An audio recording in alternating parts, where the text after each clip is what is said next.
From Hollywood, it's time now for... Johnny Dollar. Hillary Fuchs, Dollar. How's Mrs. Wendover? So far, so good. Dollar, can you talk? Yeah, sure. She's in the other room. Do you think she's all right? Mentally, I mean? I think she's all right enough to get by. I think she's scared to death of something or somebody. That business of the curse? Yeah. You know there isn't anything to that. There's something to it for her.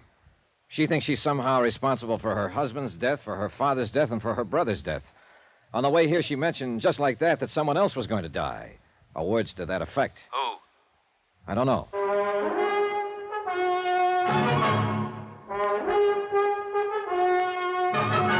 Tonight and every weekday night, Bob Bailey in the transcribed adventures of the man with the action-packed expense account, America's fabulous freelance insurance investigator. Yours truly, Johnny Dollar.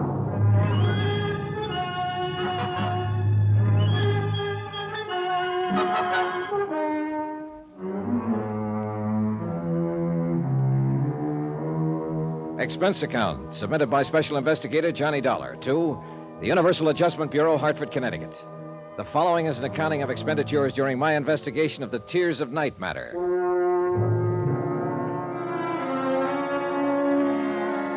It had started as a routine investigation. A claim filed for $50,000 on the death of Noah Wendover, Miami Beach, Florida. The question, why the 2-year delay in making claim? The answer turned out to be interesting. Briefly, it involved a distraught woman who had neglected not only the insurance, but everything else in her life for 2 years. A woman obsessed with the idea she was a curse. Do you like soda or water? Soda, please. Thanks. Cheers. Good luck.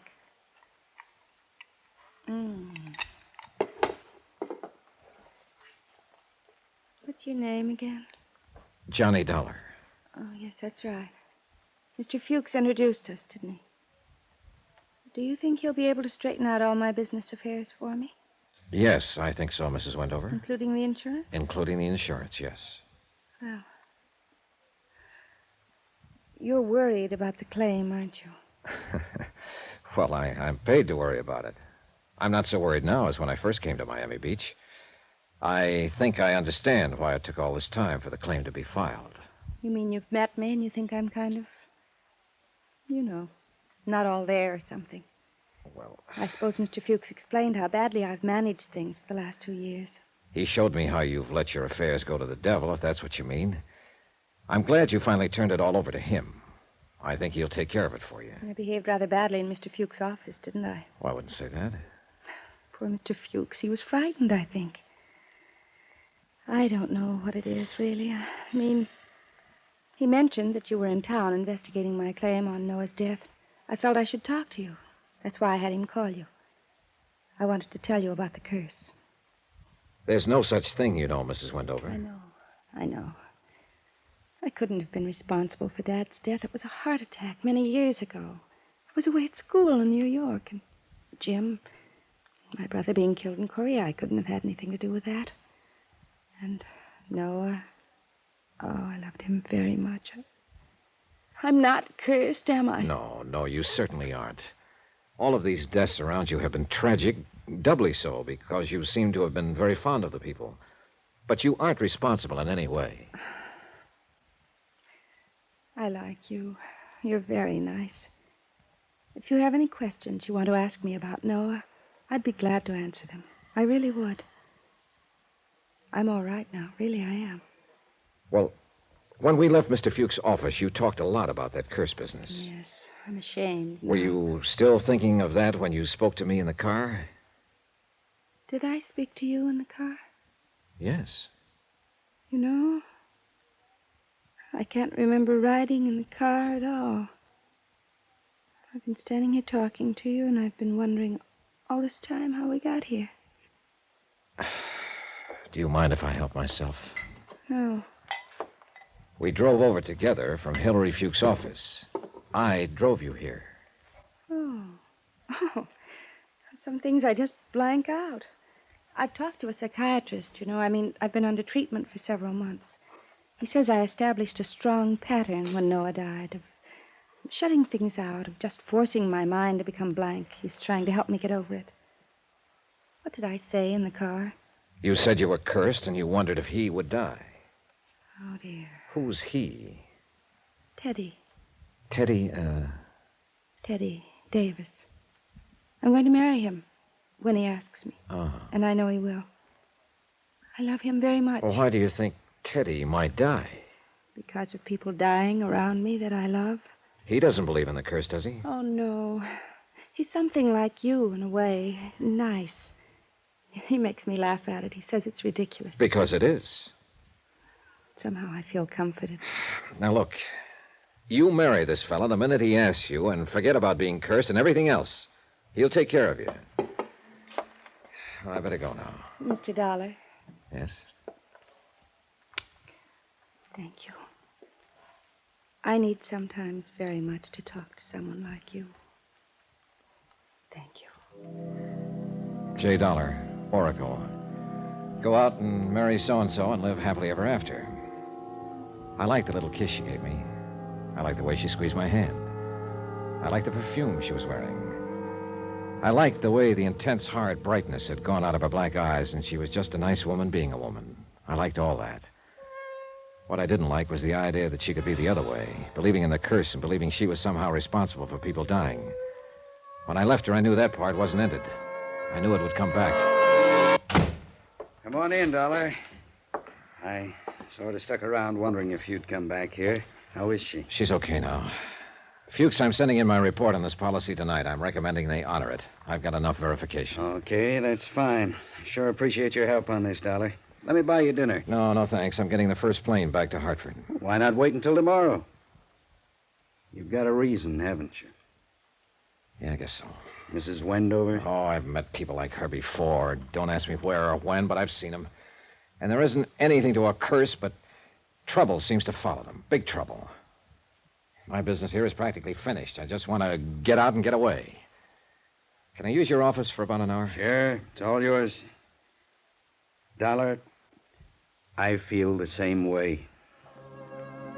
I spent a half an hour typing up my report on the Wendover claim and another 10 minutes on the phone asking for an airplane back to Hartford. They said they'd call me right back, and I poured myself some of Fuchs' whiskey and sat down to stare out at the night.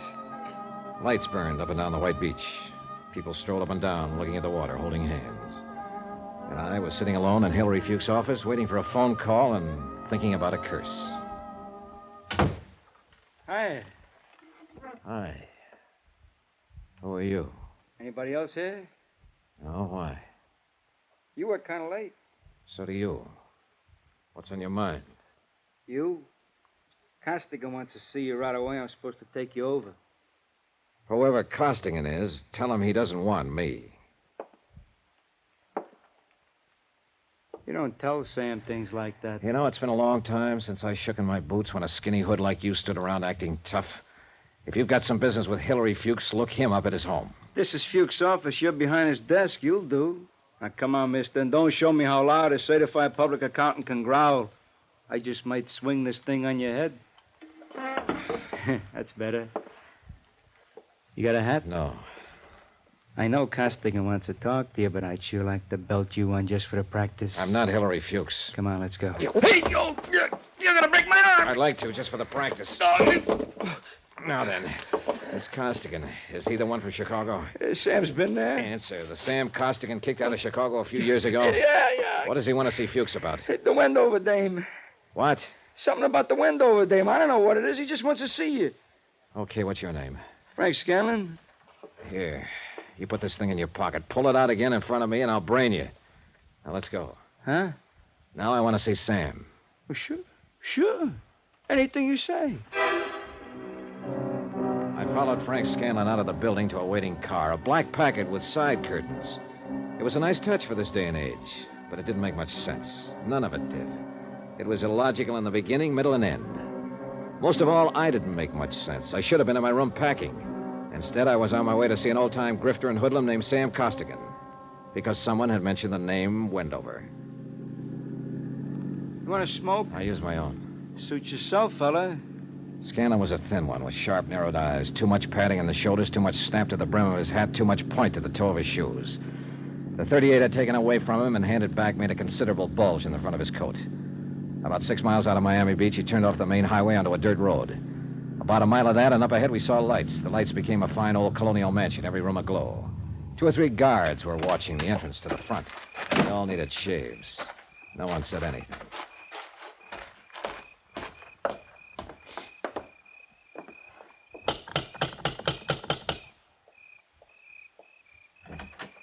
Yeah? It's me, Feely. This here is Hillary Fuchs. Sam wants to see him. Come on in. How are you feeling, Mr. Feely? All kinds of punks around nowadays. I wouldn't get frisky with him if I was you. He's a pretty touchy fella. That's so. Yeah. This way, come on. He led me into the main foyer, where a hat-check girl with a lot of red hair stood ready for the evening's business, which hadn't begun yet. On the right, what had been the dining room of the old house was now a circular bar that could seat 25 or 30. To the left, in what had been the parlor and library, I counted 2 craft tables, 2 roulette tables, and 2 blackjack stands. Beyond all this, on a screen porch, a 5-piece combo made music. A few tables and head waiters stood around looking bored. Scanlon led me upstairs, and we stopped in front of a wide white door marked private. I thought he was going to knock. Instead, he whirled around very quickly and stuck the same old .38 about 2 inches into my ribs. Now let's stand steady. Feely! Eddie! He giving you trouble, Frankie? Nah. I will, Buster. I'll give you plenty of trouble if you want it. Hear how he talks to me? I'll crack him up a little for you if you like, Frankie. Nah. He got business with Sam right now. We'll take care of our business with him later on. However you say it, Frankie. I just wanted you to remember that. I will. The same way I remember a dirty newspaper story. Know something? I'm looking forward to you.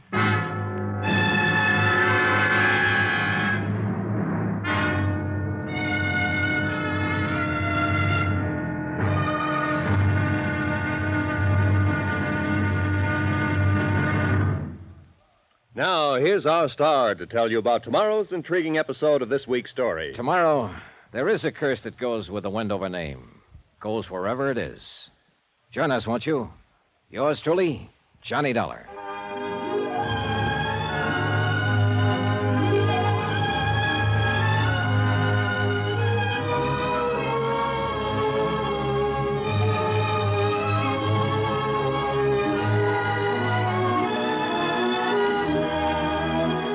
Yours truly, Johnny Dollar, starring Bob Bailey, is transcribed in Hollywood. Written by John Dawson, it is produced and directed by Jack Johnstone. Be sure and join us tomorrow night, same time and station, for the next exciting episode of Yours truly, Johnny Dollar. Roy Rowan speaking.